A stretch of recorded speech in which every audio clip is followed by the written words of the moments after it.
欢迎来到新兴消息频道，请订阅频道，所以大家不要错过当天最热门的新闻。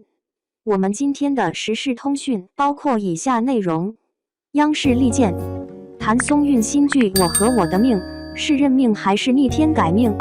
老天爷发你一手烂牌，你是躺平认命，还是掀桌逆袭？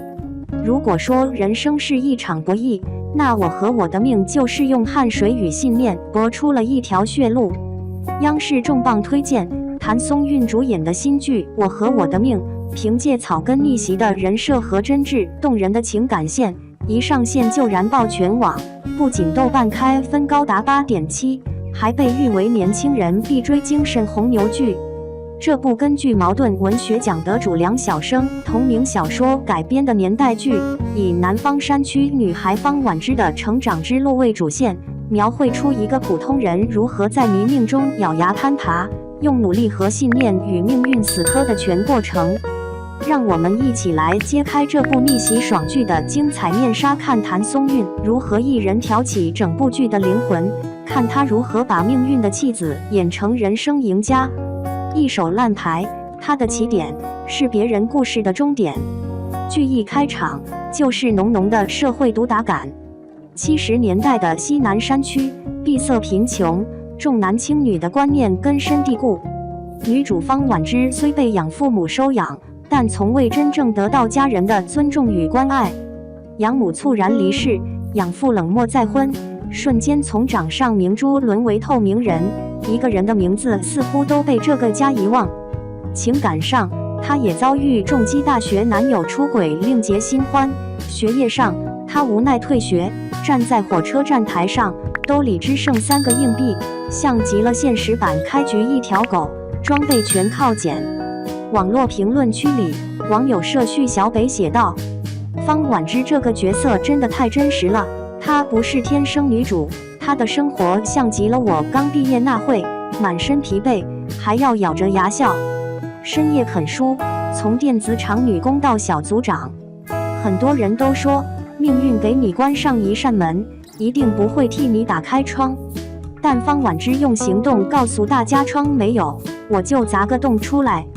她拿着攒下的钱，孤身一人来到深圳，住在最破的出租屋，吃最便宜的快餐，穿别人淘汰的衣服。在电子厂当组装工人时，别人下班刷剧，他深夜啃英语书；别人抱怨加班，他默默观察管理漏洞。最终凭借蹩脚却流利的英语，在接待香港客户时一鸣惊人，被主管破格提拔为小组长。这一段堪称职场打怪养成记，不仅鼓舞人心，更让无数观众找到现实共鸣。网友卷王少女点赞评论：谁说普通人不能逆袭？像婉之这样一边打工一边自学的人，我身边也有，真的就是靠硬实力一点点撑起来的。3人小团体创业之路比情节更残酷，真正的命运转折在于一次老乡聚会。他结识了同样在社会底层摸爬滚打的李娟和郝倩倩，3人合伙干外贸，租不起办公室就挤在城中村出租屋办公，买不起设备就用纸笔和旧电脑写邮件。为了一个订单，方婉之发高烧仍坚守客户楼下3个小时，最终打动对方，拿下订单。但好景不长，合伙人黄耀东设计骗走货款，差点让他们背上几10万债务。最绝望时，他依旧坚持散伙，门儿都没有。于是3人开始摆地摊卖玩具，从最底层做起。暴雨夜，3人铺在货物上护着，湿透全身，却大笑着说：只要东西在，咱们还有希望。网友热血奶茶感慨留言：这段哭惨我了，像极了和朋友创业失败又不敢放弃的时候，那份互相扶持的感情太真了。商场拼杀，草根也能做品牌创始人。从夜市摆摊到开玩具店，再到建立自己的品牌，方婉之用脚一步步丈量出一条女人的创业路。她带着团队跑遍全球展会，为了谈客户，飞机上3天不合眼；为了质量保障，他亲自盯生产线，有次被竞争对手恶意举报产品问题，他直接现场切样本检测，以硬核数据回击造谣者。他不是靠天赋，也不是靠运气，而是靠一股不服输的狠劲儿，在男人扎堆的商圈杀出血路。媒体评论写道：谭松韵演的不是完美女性，而是活生生的人。她的逆袭不是靠金手指，而是靠不断试错后的坚持。爱情线走心，不是依附，是互相成全。剧中高翔的出现为这部女强爽剧增添了温柔与深度。她没有霸总滤镜，也没有浓烈的荷尔蒙台词，她是那个默默递咖啡，陪她加班到深夜的朋友，是她疲惫时唯一可以依靠的肩膀。她不是拯救她的人，而是选择陪她一起拼命的人。我爱你3个字从未出口，但那句歇会儿，后面的路我陪你走，比任何情话都让人动容。网友 CP 喝到上头直呼，高翔真的好理想型，没有任何油腻感，所有陪伴和关怀都很克制又暖心。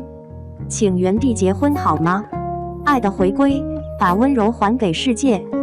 方婉之最终成功了，却没有忘记曾经苦难的自己。她收养孤儿方妙妙，回故乡建养老院，设立奖学金，看着破旧山村变成了美丽小镇。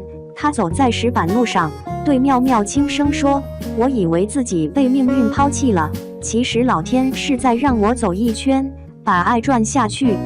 这不是强行煽情，而是情感积累下的自然爆发。谭牧区感动一片。一个人真正的成功，不是站在顶峰炫耀，而是回头拉别人一把。演技大赏，谭松韵不再是小白花。有人说谭松韵演惯了甜妹，不适合这种沉重题材，但我和我的命打了所有人的脸。她演少女时期眼神倔强，语气犹疑；演创业时目光坚定，步伐沉稳。最让人心碎的一幕是她抱着欠款单崩溃大哭，泪水混着鼻涕模糊一脸，却仍强迫自己冷静下来继续打电话。网友演技粉上线直言：谭松韵演得太好了，哭戏看得我一抽一抽的，她就是把所有涉蓄的压抑演活了。我和我的命的现实意义不是奇迹，是信念。这部剧的最大亮点不是女主一飞冲天的爽感，而是她无数次被打趴后仍选择咬牙再爬起来的倔强。她没有任何外挂，没有英雄救美，也没有开挂的人生。她的所有成长都靠的是笨办法努力、坚持、不放弃。最后一句旁白点醒所有人：命运从来都不是写死的，只要你敢动笔，它就属于你。网友热评精选：太燃了，看哭好几次。这不就是我们打工人血泪史吗？谭松韵终于跳出舒适区，这部剧证明她不仅甜，还能狠。每一集都像一针肾上腺素，恨不得立刻搬去深圳创业。真的建议每个在奋斗边缘徘徊的人看看这剧，会被狠狠激励到。结语：生活这场大戏，咱们每个人都是主角。方婉之的人生是一场现实与梦想交锋的旅程，是草根对抗命运不公的战役。他用拼搏书写命运，用坚持走向光明。屏幕前的你，也许正在夜班途中，也许在为生活发愁，可别忘了，命运的剧本交到你手里，就能写出属于你的高光时刻。来评论区聊聊，你最逆袭的时刻是什么？因为我和我的命不仅是方婉之的战斗，更是我们每一个普通人心里的光。